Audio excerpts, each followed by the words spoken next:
In case you missed it, recently Wizards of the Coast announced that Universes Beyond has been incredibly successful, to the point that the Lord of the Rings set made $200 million. $200 million is a lot of money. The reaction to this from the CEO of Wizards of the Coast is to announce to the shareholders that they're dropping one mainline standard set to add another Universes Beyond set in next year, in 2025. It's not happening this year, but next year we will have a draftable set of Final Fantasy, and we're getting our first Marvel set as well. If you want in-depth discussions about that, I had a whole video on it. It'll be in the cards that are linked somewhere up in the corner and in the description and the pinned comment if you want to go and watch that video. In today's video, I asked the question, can they ever get to that lofty 200 million or beat it with another IP? Is it possible? Is anything else really the perfect storm and collaboration as Lord of the Rings could be? Spoilers, the answer is probably yes. This video is brought to you by CoolStuffInc.com, so hit the link in the description below to get 5% off your order, help support the show, use the code KENOBI at checkout, and you get one of these beautiful Orc Army tokens. And if you want to chat to me live, buy things off of me, and win boosters,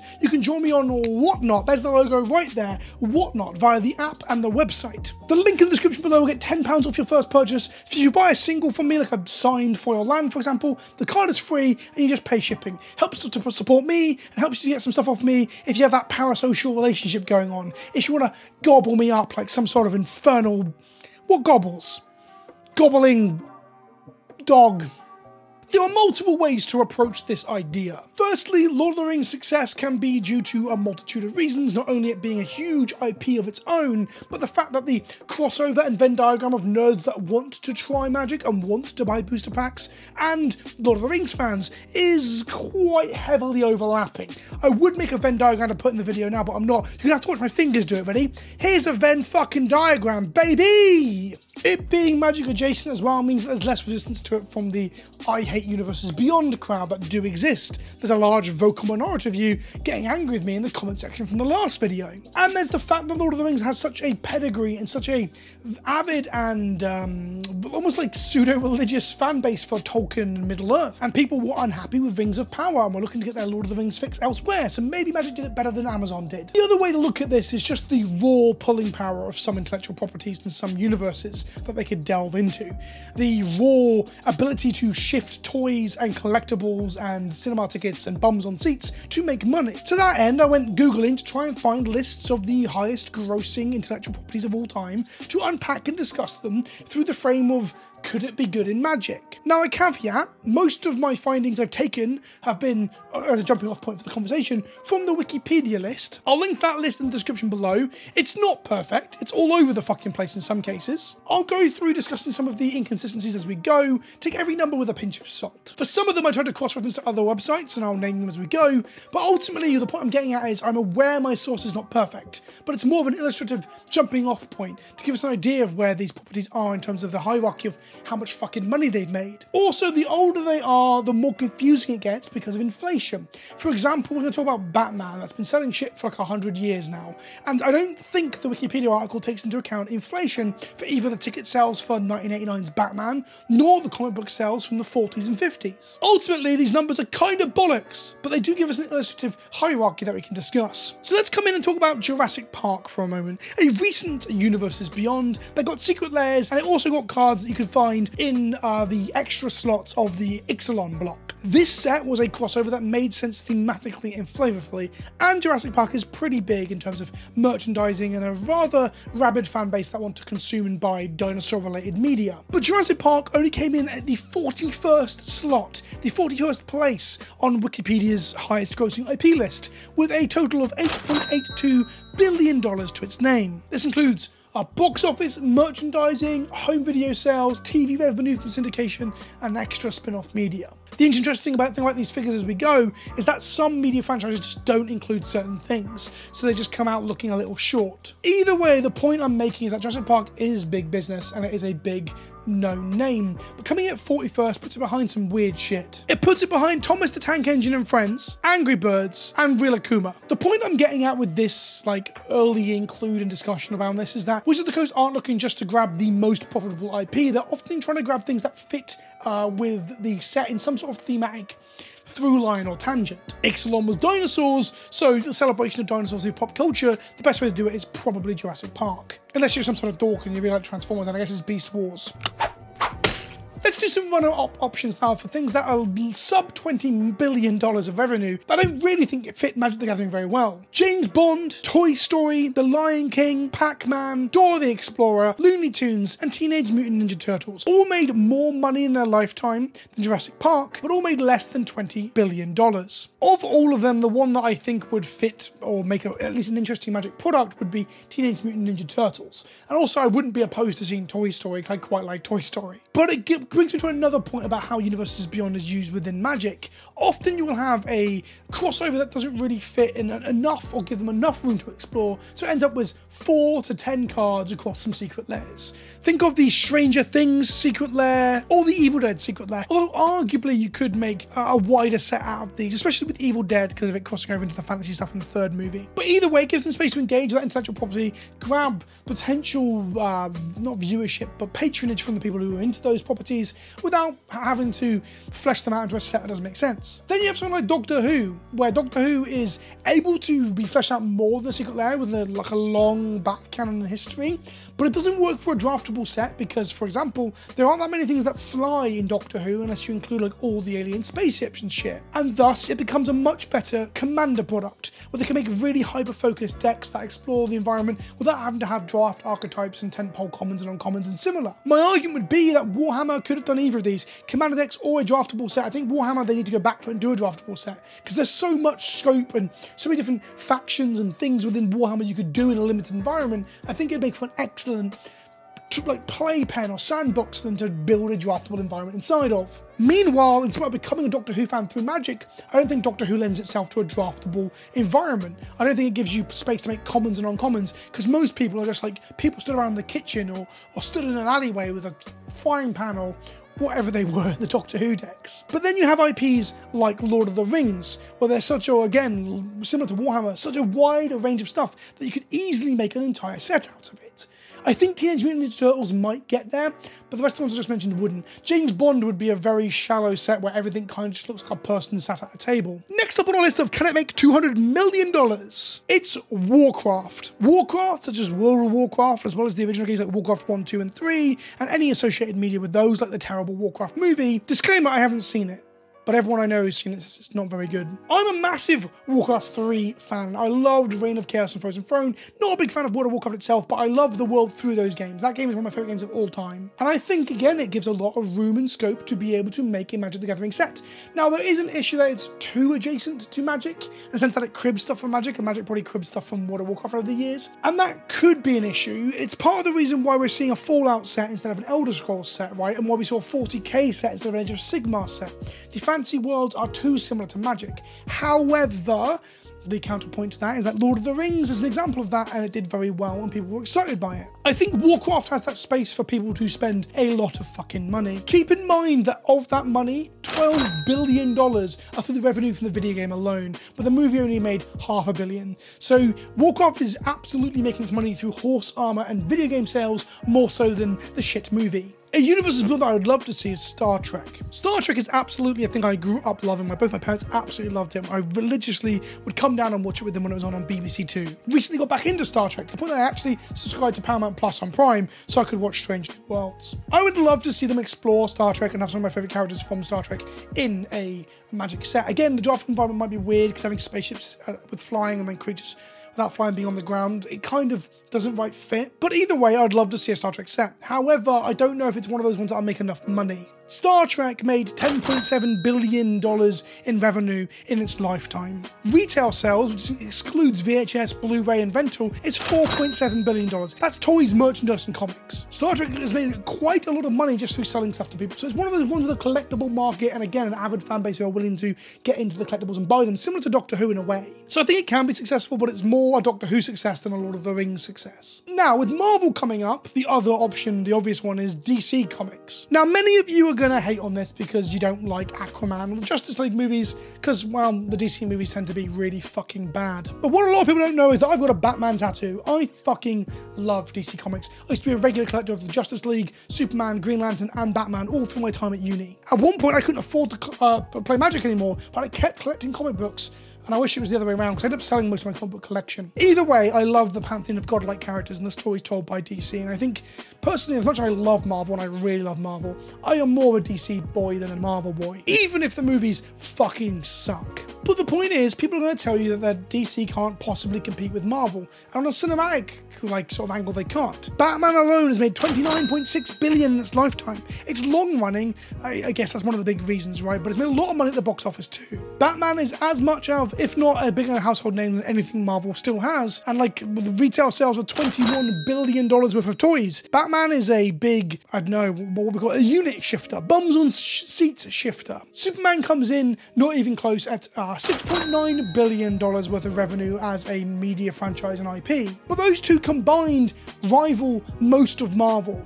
Marvel actually starts to make a lot of money just because it had a really successful stint of making fucking movies. Outside of this, Spider-Man comes close. Spider-Man made $25.4 billion in its lifetime since 1962, a shorter run than Batman by a significant margin. Batman's 1939, by the way. I said 100 years ago, I thought it was 1929, I was wrong. But the point is, Spider-Man is the only character alone that makes this much money. Now, its box office sales are probably part of the Marvel Cinematic Universe that I'm going to come to in a moment, but Spider-Man has a draw too. What I'm getting at is that although Marvel is the big cinematic draw that people are now fucking bored of and tired of, and it will sell well to American nerd comic book audiences because people like Marvel comics, especially people like myself, not in the Americas, but still. The point I'm getting at is that Batman and Superman are big fucking names and big draws too, and there are collectors who want collectible cards. Serialized Batmans and Supermans would be chase cards as much, if not more so, than serialized Marvel cards. And I know Crim's going to hate that, because Crim loves to point out how good the Marvel movies are compared to the DC movies, and there's one excuse for why Marvel is better than DC. And I'm not going to get into fanboy tribalism. I'm not going to do it, okay? I love them both. But my point is, DC has a chance to do very well, just off the back of how prominent and how important some of its characters are. All it needs to do is have a few successful movies, which it's struggled to do for the best part of 40 years or whatever, but a few more successful movies, and maybe it can start to be an IP that a card game that Magic could adopt and have that magic $200 million set. On top of all that, DC is quite deep and quite rich in terms of what you can show in the cards, from heroes to characters to settings to places and so on. So I think it has a large scope to be Commander Deck, Secret Lairs, and even a draftable set. Meanwhile, Disney's Cars is a $21.5 billion IP on its own, almost rivaling fucking Spider-Man in half the time. But Disney's Cars would be a Secret Lair at best. Do you know Transformers, thanks to the movies, has made $25 billion in its IP lifetime? So that's another one that's a big crossover that we've already done. Again, though, I don't think Transformers feels as rich as something like DC in terms of making a draftable set. It's doable, but I don't think it'd be very good. Call of Duty, $31 billion lifetime revenue for the IP. Again, a Secret Lair maybe, but this is not a thing you can make a set from, and thus won't be able to make $200 million out of, because it's just not deep enough for Magic. Middle-earth and Lord of the Rings as an IP, according to Wikipedia, has only made $6.8 billion, marked down for both box office and home media. I think that number is absolutely fucked on this list, because I did some more Googling, and Wired.com cites a number which is $1.2 billion worth of revenue from merchandising in the year after the trilogy concluded in cinemas. And that number's just not even included in this. I reckon if you include all merchandising, its engagement with video games, tabletop games, and similar, you probably double that number. I think Lord of the Rings is a lot more profitable than this list suggests. Either way, they dipped into that well, and even if we double the number to 12, 13, or 14 billion, it still doesn't rival Disney or DC or even Transformers for its lifetime grossing number, which I think is fascinating. So as much as Middle-earth and Lord of the Rings as an IP seemed like a slam dunk and the set was great, it wasn't one of the biggest IPs on this list by quite a big margin. Okay, the next one is one that I don't think we'll see for a multitude of reasons. The Wizarding World, or known to normies as the World of Harry Potter, is a $34.5 billion IP, which again seems like a low number to me considering this thing has fucking theme parks and shit. Firstly, we've already had Strixhaven, which was the perfect place to put a Harry Potter crossover in, which was the Magic School set. It's basically Harry Potter if Magic did Harry Potter. I know they tried to avoid Magic School being just the Harry Potter trope, but let's be honest, it kind of was. Not a big fan of Strixhaven myself, but I know some people love it for the Wizarding School stuff. Now, we will probably return to Strixhaven because I think the setting was relatively well received, so the place that we'll see a Harry Potter crossover, if ever, will be in Strixhaven 2 Electric Boogaloo. However, the showrunner, the big head honcho of the Wizarding World is J.K. Rowling, and she's a notorious gender-critical TERF. Now, this will get some comments where people get angry and say she's just sticking up for women, but I don't think she is. I know I do personal politics on the channel a lot. I'm trying to actually not do it to sideline this video because it's going to be long enough as it is. But ultimately, I fucking hate J.K. Rowling and I think she's full of shit. She is a person that spends her vast amounts of wealth. She donated 70 grand to a shitty course just this week in the news. And she does all of this just to shit all over trans people, simply because of some sort of misaligned duty to young women that I think is bollocks. She hyper conflates these issues that are basically non-issues about safety in bathrooms in the UK and similar shit like that, and the problems that people have detransitioning, which again is basically a non-issue when you look at the stats. Nothing she ever does is really supported by the numbers or the science or the lived experiences of the people that she is harming actively through the way that she is. And it's for that reason that I've soured on Harry Potter myself, in spite of the fact that I quite enjoyed it. My wife and I got into Harry Potter in terms of watching it very late. We binge watched it when we got together. So the kind of thing we shared is something we got into after everyone else had loved it and the hype died down. And we enjoyed it for what it is. However, now I just don't support it. I didn't buy the fucking game. I just don't want anything to do with Harry Potter whilst J.K. Rowling is profiting off of it and hurting individuals who are way less fortunate than she is by orders of magnitude of millions. So in short, fuck J.K. Rowling. And I'd like to think that Wizard of the Coast, and by extension Hasbro, this is where the problem comes in,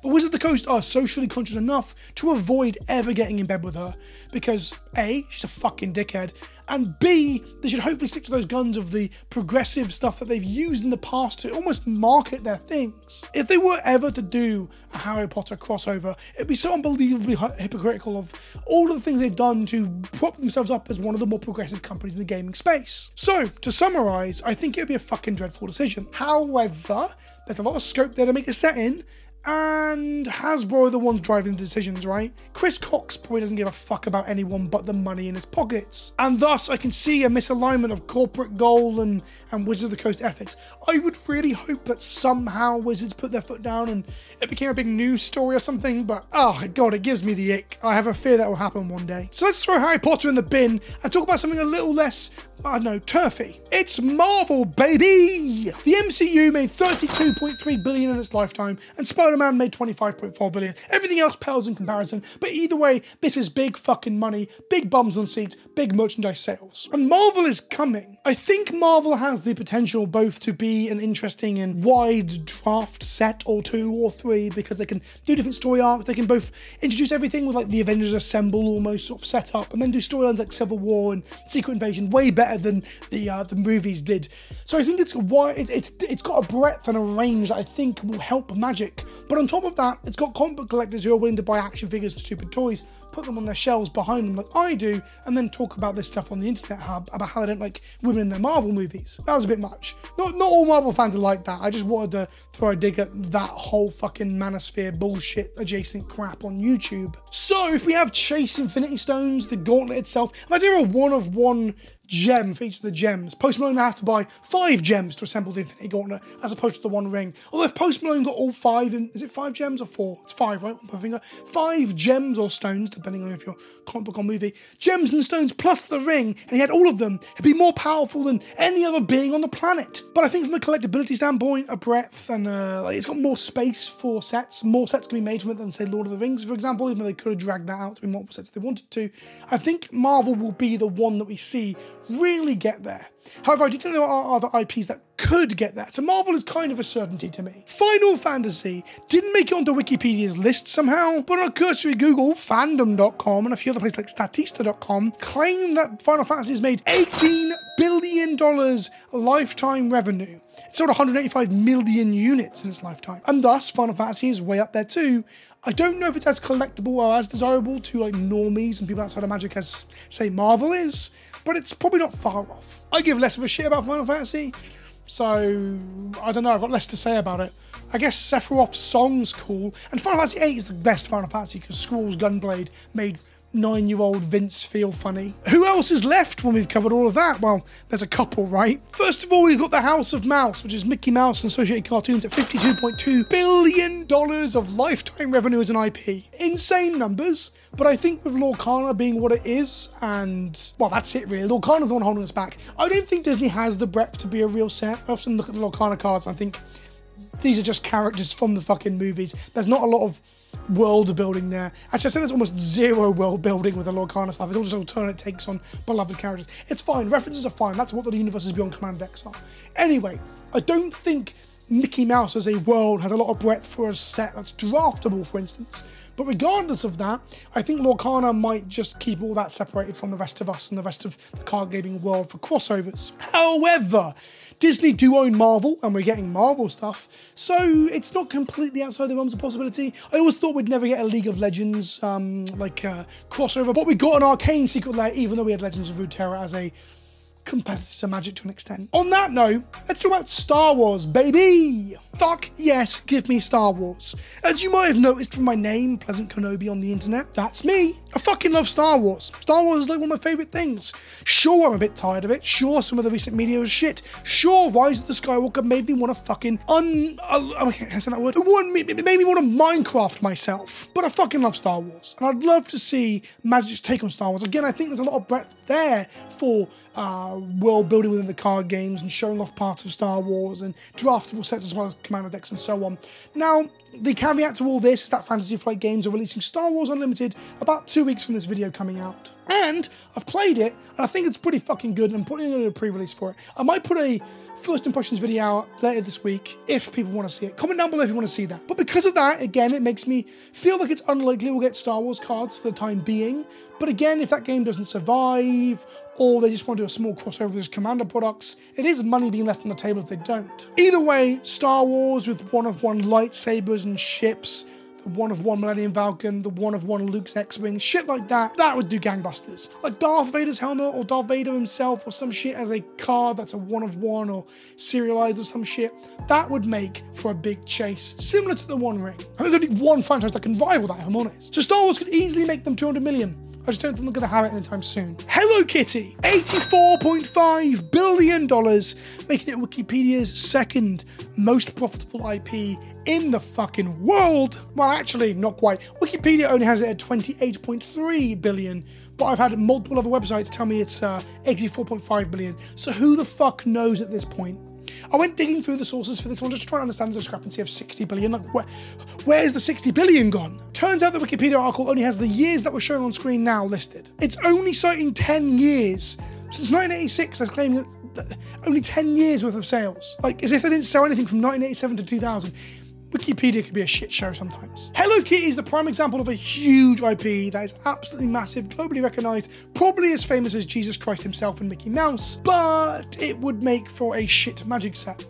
I'd love to see them try. I think that'd be really kind of funny and weird and interesting. I think it'd fucking suck. There is just like, it's about as deep as a puddle, is what I'm saying. And that is not a value judgment on Hello Kitty. If you have a Hello Kitty tattoo or toys on your shelves or whatever, more power to you. It's cute, it's kawaii, it's great. But I don't think it makes for a good space for a trading card game set where you need to tell a story, build a world, and have draft archetypes and different ways to play. I don't think it would work. So Hello Kitty is the pinnacle of that. It's a secret lair at best. In at number one, the monolithic, most selling, most revenue creating IP in the history of the human race and our love of pop culture, it's motherfucking Pokemon. Look, if somehow Hasbro and Wizards managed to build some bridges with Nintendo and the Pokemon Company and get a Pokemon crossover into Magic, I generally think it will be bigger than God. I think a serialized chase of like the original Charizard, Blastoise, and Venusaur, the original starter evolutions, especially Charizard as we know how hyped that can be, I think that would be actually insane. It'd make mainstream news media similar to what the One Ring chase did. And I think the set would sell very well. And again, although some people who aren't familiar with Pokemon might think it hasn't got the breadth you might compare it to Hello Kitty, but because of the anime and the games, I think it actually has got the breadth and the sheer number of Pokemon to be a set or two, not just a commander product. I think a Pokemon Magic environment could be very, very fucking fun and interesting. Again, I am biased though, as Pokemon Red and Blue are pretty much one of the most formative games of my entire life. And I do have a Pokeball tattooed on my arm as well. I like Pokemon just a little bit, but I think it would be fucking dope, and I think it'd make a hell of a lot of money. The most interesting point about doing a Pokemon crossover is that if you got serialized Charizards, for example, or serialized Ash's Pikachu or Pikachu and similar, the problem would be is that Pokemon card game fans, the Pokemon trading card game fans, would probably be absolutely fucking livid that that hype and that excitement and that drive and that money-making scheme showed up in our game and not theirs. It's for that reason that I don't really know if the Pokemon trading card game company would ever allow this to happen, because it'd be encroaching on their territory so much. And don't forget, Wizards of the Coast were involved with the production of the Pokemon cards in the West. It's often misattributed that they helped to develop the original game. That's not true. I've got a whole video on that too. I'll link that down below, about how Wizards helped to grow the popularity of some of their biggest rivals. But Wizards were actually originally printing the cards in the West until the Pokemon company basically poached a lot of talent and stole a lot of trade secrets. And Wizards sued, and we don't know for certain exactly what happened, but it was settled out of court. All the details on that in the video that I'll link in the description below. If I forgot to link it, comment and tell me, Vince, you forgot to link it. Link the fucking video, you idiot. But Pokemon, to me, is an absolute no-brainer for one that can make 200 million easily. I think Pokemon could make maybe double what Lord of the Rings did pretty easily. The real question is, would Pokemon trading card game company, Pokemon company, or Nintendo ever allow that? I'm not sure. So let me know what you think in the comment section below. Am I missing an IP somewhere on the line? I thought about including sports cards on here, like Madden and the NFL and shit like that, but honestly, again, it's so lacking in depth. I can imagine we see the occasional Secret Lair crossover or some shit, but I would really dislike to see just fucking random sports personalities on Magic cards. Imagine someone playing a Commander deck where the commander is like, what's a sports person that everyone knows? David Beckham? He played football, right? Let me know in the comment section below what I've missed, what you think about my options and my picks, and my #1 pick being Pokemon, and I'll see you in the next one. Ta-ta for now.